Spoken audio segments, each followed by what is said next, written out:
हिसार से निर्दलीय चुनाव लड़ रहे तरुण जैन का जनसंपर्क अभियान जोरों पर है। इसी सिलसिले में प्रेमनगर और शिव कॉलोनी में आयोजित जनसभा के दौरान तरुण जैन को भारी समर्थन मिलता नजर आया। इसके अलावा जलपान और चाय कार्यक्रम के दौरान लोगों ने जीत का आशीर्वाद देते भी दिखाई दिए। लोगों ने साफ कहा कि वो इस बार बदलाव चाहते हैं।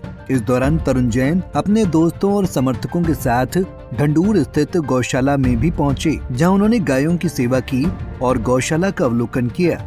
इसके अलावा जनता से अपने पक्ष में वोट की अपील की।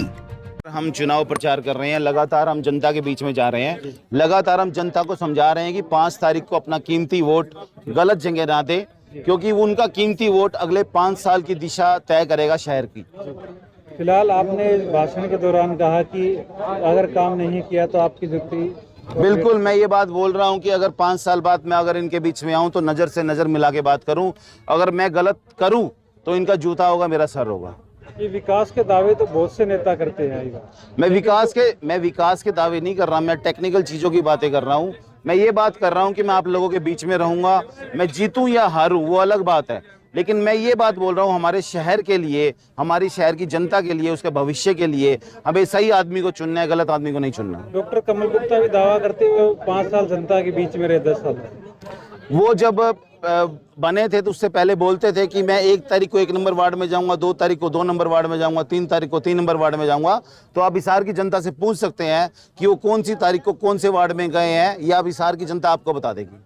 और सावित्री जिंदल ने भी एक मैनिफेस्टो जारी किया है, जिसमें जो है कई सारी जो उन्होंने बताया कि जब विधायक बनने के बाद विकास कार्य कराएंगे, सड़कों का पेयजल समस्या हो, आवारा पशु हो, इस तरह के जो है उन्होंने बताया कि इन तमाम विषयों पर जो है कार्य किया जाए। देखिए, जो उन्होंने मैनिफेस्टो जारी किया है, जिसकी वो बात कर रहे हैं, तो क्या हिसार की जनता ने उनको 2 बार मौका नहीं दिया? 10 साल लगातार उनको हिसार की जनता ने अपना आशीर्वाद दिया, मौका दिया, तब वो मैनिफेस्टो कहाँ था? आज वो मैनिफेस्टो 20 साल के बाद लेके आ रहे हैं वो।